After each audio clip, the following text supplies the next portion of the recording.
भक्तगणों, आज आपको भगवत गीता का छठा अध्याय का शेष भाग हिंदी में गीता का अर्थ समझाऊंगा। आप इसको ध्यानपूर्वक सुनें और इस चैनल को लाइक करें, सब्सक्राइब जरूर करें। कृष्ण भगवान आपका और आपके परिवार कल्याण करेंगे। सुनिए। योगी के साथ परम विशेषण देने का क्या अभिप्राय है? परम विशेषण देकर भगवान यह सूचित करते हैं कि यहाँ जिस योगी का वर्णन है वह साधक नहीं है, सिद्ध योगी है। वह स्मरण रखना चाहिए, यह स्मरण रखना चाहिए कि परमात्मा को प्राप्त पुरुष में चाहे वह किसी भी मार्ग से प्राप्त हुआ हो, समता अत्यंत आवश्यक है। भगवान ने जहाँ जहाँ परमात्मा को प्राप्त पुरुष का वर्णन किया है वहाँ समता को ही प्रधान स्थान दिया है। किसी पुरुष में अन्याय बहुत से सद्गुण हो, परंतु यदि समता न हो तो यही समझना चाहिए कि उससे परमात्मा की प्राप्ति अभी नहीं हुई है, क्योंकि समता के बिना राग द्वेष का अत्यानिक अभाव और संपूर्ण प्राणियों में सहज सुहृदयता का अभाव नहीं हो सकता। जिनको समता प्राप्त है वही परमात्मा को प्राप्त श्रेष्ठ योगी है। भगवान की समता संबंधी उपदेश को सुनकर अर्जुन मन की चंचलता के कारण उसमें अपनी अचल स्थिति होना बहुत कठिन समझकर कह रहे हैं। अर्जुन बोले, हे मधुसूदन, जो यह योग आपने समभाव से कहा है, मन के चंचल होने से मैं इसकी नित्य स्थिति को नहीं देखता हूँ। अयम योगम से कौन सा योग कहा गया है? कर्म योग, भक्ति योग, ध्यान योग या ज्ञान योग आदि साधनों की पराकाष्ठा रूप समता को ही यहाँ योग कहा गया है। इस योग से यहाँ ध्यान योग क्यों नहीं माना जा सकता? क्योंकि मन की चंचलता तो ध्यान योग में ही बाधक है। 28वें श्लोक के प्रकरण को देखते हुए तो ध्यान योग मानना ही ठीक है, परंतु 31वें और 32वें श्लोक का वर्णन भगवत प्राप्त पुरुषों की व्यवहार दशा का है और अर्जुन का प्रश्न समतत्व के लक्ष्य से किया हुआ है। इससे यहाँ योग का अर्थ समतत्व योग माना गया है। इस समता की स्थिति स्थिर स्थिति में मन की चंचलता को बाधक क्यों माना गया है? चंचलता चित्त के विशेष विक्षेप को कहते हैं। विक्षेप में प्रधान कारण है राग द्वेष, और जहाँ राग द्वेष है वहाँ समता नहीं रह सकती, क्योंकि राग द्वेष से समता का अत्यंत विरोध है। इसीलिए समता की स्थिति में मन की चंचलता को बाधक माना गया है। समतत्व योग में मन की चंचलता को बाधक बताकर अब अर्जुन मन के निग्रह को अत्यंत कठिन बतलाते हैं, क्योंकि हे कृष्ण, यह मन बड़ा चंचल है, प्रथमन स्वभाव वाला, बड़ा दृढ़ और बलवान है। इसीलिए उसका बस में करना मैं वायु के रोकने की भांति अत्यंत दुष्कर मानता हूँ। चंचलता की बात तो अर्जुन पिछले श्लोक में कह ही चुके हैं, यहाँ उसी को फिर से कहने का क्या कारण है? यहाँ अर्जुन ने समतत्व योग की स्थिर स्थिति में मन की चंचलता को बाधक बतलाया था। इससे स्वाभाविक ही उनसे कहा जा सकता था कि मन को बस में कर लो, चंचलता दूर हो जाएगी, परंतु अर्जुन मन को बस में करना अत्यंत कठिन समझते हैं। इसीलिए उन्होंने यहाँ पुनः मन को चंचल बतलाया है। मन के साथ प्रथमादित विशेषण देने का क्या कारण है? इससे अर्जुन कहते हैं कि मन देवशिका की भांति चंचल तो है ही, परंतु मंथानी के सदृश प्रथमशील भी है। जैसे दूध दही को मंथानी मध ढालती है, वैसे मन भी शरीर और इंद्रियों को बिल्कुल शुद्ध कर देता है। दूसरे अध्याय के 60वें श्लोक में इंद्रियों को प्रथमशील बतलाया है, या मन को बतलाते हैं। इसका क्या कारण है? विषयों के संग से दोनों ही एक दूसरे को शुद्ध करने वाले हैं, और दोनों मिलकर तो बुद्धि को भी शुद्ध कर डालते हैं। इसीलिए दोनों को परमार्थी कहा गया है। मन को बलवान क्यों बतलाया गया है? इसीलिए बतलाया गया है कि वह स्थिर न रहकर सदा इधर उधर भटकने वाला और शरीर तथा इंद्रियों को बिलो डालने वाला तो है ही, साथ ही और उन्मत्त गजराज की भांति बड़ा बलवान भी है।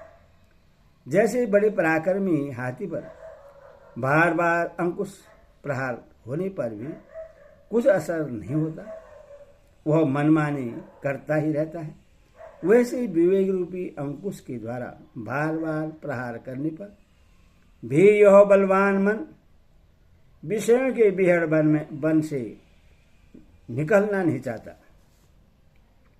मन को दृढ़ बतलाने का क्या भाव है? यह चंचल परमार्थी और बलवान मन तंतुनाग गोह के सदृश अत्यंत दृढ़ भी है।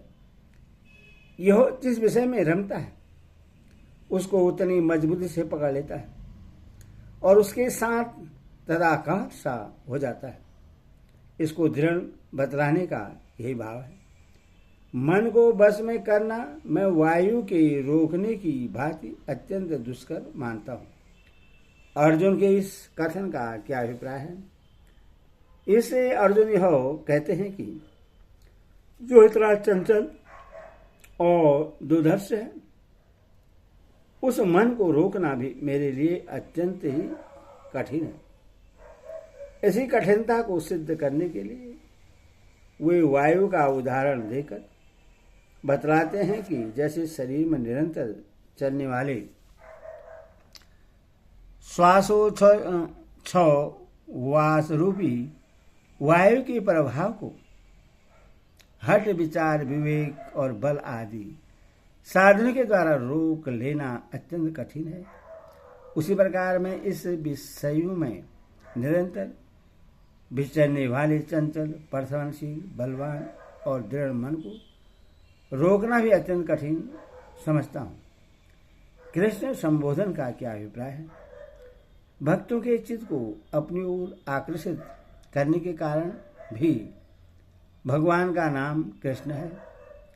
अर्जुन इस संबोधन के द्वारा मानव यह प्रार्थना कर रहे हैं कि हे भगवान, मेरा यह मन बड़ा ही चंचल है, मैं अपनी शक्ति से इसको बस में करना अत्यंत कठिन समझता हूँ, और आपका तो स्वाभाविक गुण ही है मन को बरबस अपनी ओर खींच लेना। आपके लिए यह आसान काम है, अतएव कृपा करके मेरे मन को भी आप अपनी ओर आकर्षित कर लीजिए।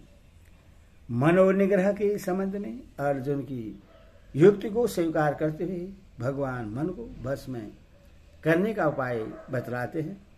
श्री भगवान बोले, हे महाबाहु, निसंदेह मन चंचल और कठिनता से बस में होने वाला है, परंतु हे कुंती पुत्र अर्जुन, यह अभ्यास और वैराग्य से बस में होता है। निसंदेह मन चंचल और कठिनता से बस में होने वाला है।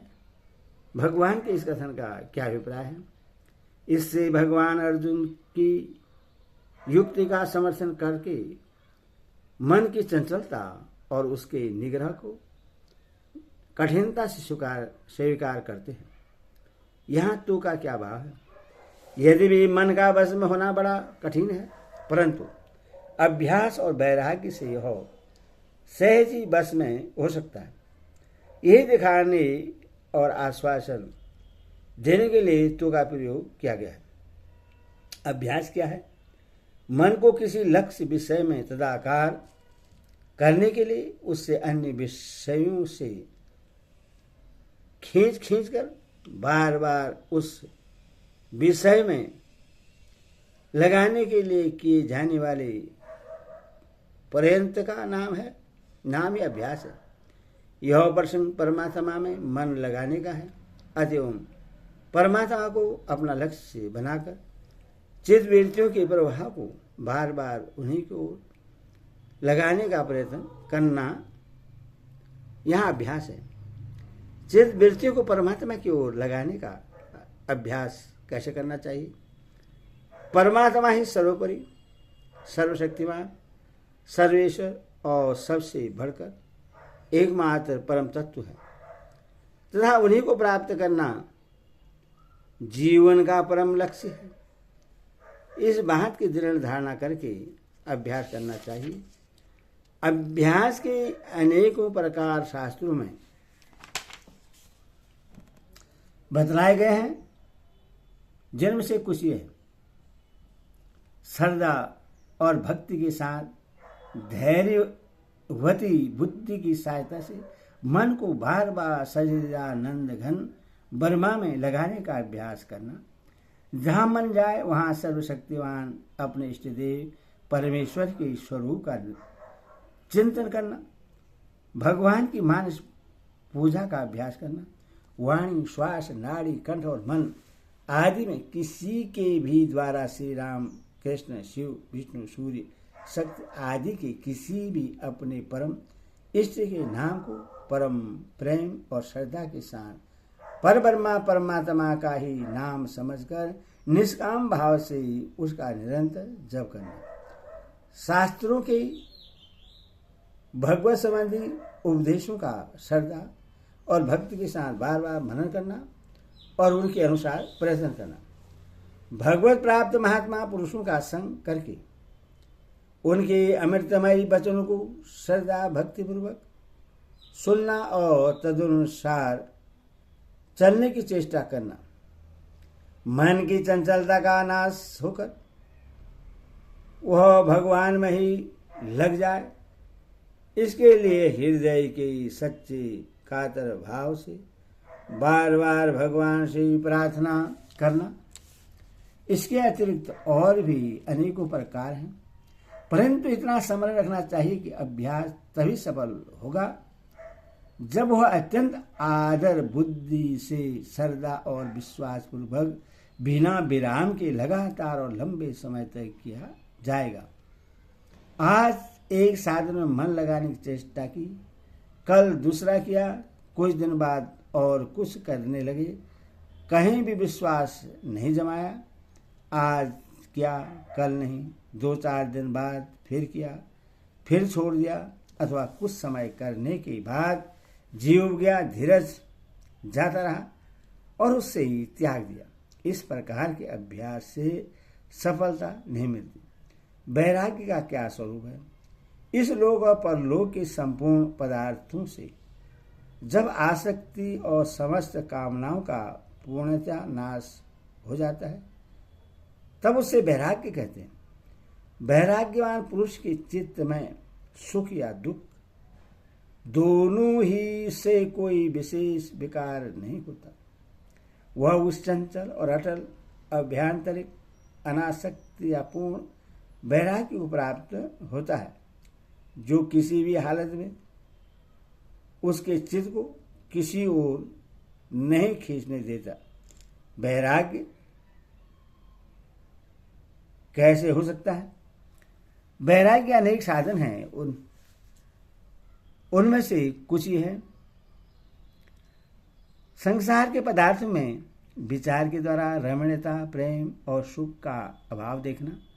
दूसरा है उन्हें जन्म, मृत्यु, जरा, व्याधि आदि दुख दोषों से युक्त अनित्य और भयदायक मानना। तीसरा है संसार के और भगवान के यथार्थ तत्व का निरूपण करने वाले सत शास्त्रों का अध्ययन करना। चौथा है परम वैराग्यवान पुरुषों का संग करना। संग के अभाव में उनके वैराग्यपूर्ण चित्त और चरित्रों का स्मरण मनन करना। संसार के टूटे हुए विशाल महलों, वीरान हुए नगरों और गांवों के खंडहरों को देखकर जगत को क्षणभंगुर समझा। एकमात्र ब्रह्मा की ही अखंड अद्वितीय सत्ता का बोध करके अन्य सब की भिन्न सत्ता का अभाव समझना, अधिकारी पुरुषों के द्वारा भगवान के अकथनीय गुण, प्रभाव, तत्व, प्रेम, रहस्य तथा उनकी लीला चरित्रों का एवं दिव्य सौंदर्य मायुर्ध का बार बार स्मरण करना, उन्हें जनाना और उन पर पूर्ण श्रद्धा करके मुग्ध होना। हरि ओम तत्सत, हरि ओम तत्सत।